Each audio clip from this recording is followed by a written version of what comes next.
Sa isang sandali ng kapayapaan, nakaupo ang isang babae sa tabi ng isang higanting buhaya. Sa kabila ng kanyang laki, tila may pagtitiwala sa pagitan nilang dalawa.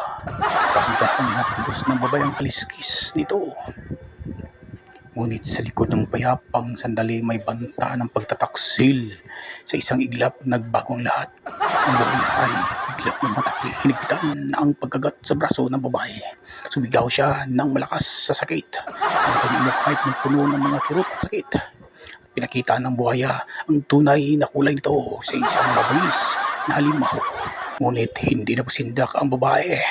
Sa kanyang mga mata nagniningning ang tapang at determinasyon. Kumuha siya ng isang matalim na bagay. Ang kanyang sandata ay sinaksak ito sa higanting buhaya.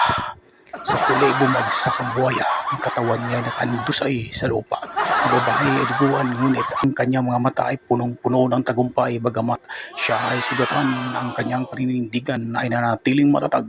Siya ay simbolo ng lakas at tapang, at ang kanyang kwento ay hindi pa nagtatapos.